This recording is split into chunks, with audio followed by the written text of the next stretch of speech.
உங்களோட மாலை கூப்பிடுங்க. புள்ளிய வர சொல்லு. மாலை கூப்பிடுங்க. புண்ணி எடுக்க மாட்டேனப்பா நான் சொல்லுறேன். தம்பி அவ தன்னை வீடியோ விளையாட காட்ட வேண்டாமன்றா. அப்போ ஆடியோவில் காட்டுவோம் உங்களை குரல்ல மட்டும் பாத்தீங்க. இப்ப நாங்க போற இடங்கள்ல பொம்பளை பிள்ளைல வீடியோல காட்டணும்ன்ற அவசியம் எனக்கு இல்லை, விளங்குதா? அவங்களுக்கு வர விருப்பம் இல்லைன்னா நான் காட்ட மாட்டேன். வீடியோவோட தவறி எடுத்துட்டோம்னு சொன்னா அண்ணா நீங்க என்னை போடாதீங்கன்னு கேட்டா நாங்க போட மாட்டோம். நான் ஒரு நாளும் அனுமதி இல்லாம எடுக்கவே மாட்டேன் வீடியோ. நானே எத்தனை சொல்லிக்கிறேன், நீங்க பிள்ளை அங்கால போங்க, நீங்க வயசுக்கு வந்த பிள்ளை நீங்க கதைக்க தேவையில்லை, ஏன்னா அம்மா கதைப்பான்னு சொன்னா ஓகே. சில விஷயங்களை புரிஞ்சு கொள்ளணும். சந்தர்ப்பம் எல்லாருக்கும் அமையாதம்மா. வாழ்க்கையில ஒரு தடவை தான் சந்தர்ப்பம் பெறும். நான் ஆரம்பத்தில் அவ்வளோ ப்ரெஷர் வந்த மாதிரி கத்தினேன். நான் யாருக்காண்டி வந்தேன் யோசிச்சு பாருங்க. ஒவ்வொரு வயசுக்கு ஏற்ற பக்குவங்கள் வரணும் உங்கள்கிட்ட, சரிதானே? உங்களுக்கு உதவி செய்யறதுக்கு 1000 பேர் இருக்கிறாங்கம்மா, விளங்குதான்? ஆனால் என்ன விஷயம்னா கேட்கணும். தெரியாதானே தங்கச்சி? நீங்கள் சொன்னா தானே தெரியும். அப்போ நீங்கள் படிக்கிற பிள்ளையா உங்களுக்கு சைக்கிள் வேணுமென்னு சொன்னால் எனக்கு தெரியும் என்ன சைக்கிள் உங்களுக்கு வேணுமென்னு. வேறு என்ன வேணும் உங்களுக்கு? டியூஷன் ஃபீஸ் கட்ட வசதி இல்லைன்னு. அப்போ யோசிச்சு பாருங்க எவ்வளோ பிரச்சனையோட இருக்கிறீங்க.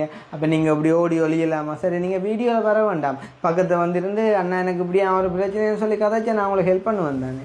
சரியாம்மா, நீங்கள் சொல்லுங்கள் ஃபைனலாக உங்களுக்கு என்ன வேணும்? பிள்ளை கட்டுறக்க தானே சைக்கிள் வேணும், டியூஷன் ஃபீஸ் வேணும். நீங்கள் சொல்லுங்கள் என்ன வேணும் உங்களுக்கு? காசு என்ன வேணும் தந்தா? காசு என்ன தந்தா ஓகே. என்ன மந்த்லி எவ்வளோ இருந்தால் அவங்கள சமாளிக்கணும்? ஒரு 10,000 இருந்தாலும், மாதம் 10,000 இருந்தாலும் அதுக்குள்ள நான் அதுக்களவா சமாளிச்சு கொள்ளுவீங்க. எல்லாருக்கும் இந்த நிலைமை தெரியும் தம்பி. இப்ப வருஷத்து 6 வருஷம் என்னால எந்த அளவுக்கு பார்த்தேன்னா வயல் வேலைக்கு போயிருக்கிறேன், வீட்டு வேலைக்கு போயிருக்கிறேன், சமைக்க போயிருக்கிறேன், அப்படி எல்லா வேலைக்கும் போனேன். இப்ப என்னால ஏழாது எனக்கு வருத்தங்கள் வருகிறது.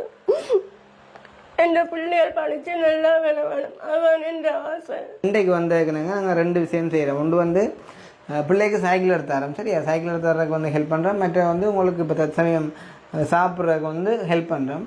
அடுத்த கட்டமாக மந்த்லி உங்களுக்கு யாரோடையும் கதைச்சு மேக்ஸிமம் ஒரு 15,000 நான் அரேஞ்ச் பண்ணி தரேன், சரியா?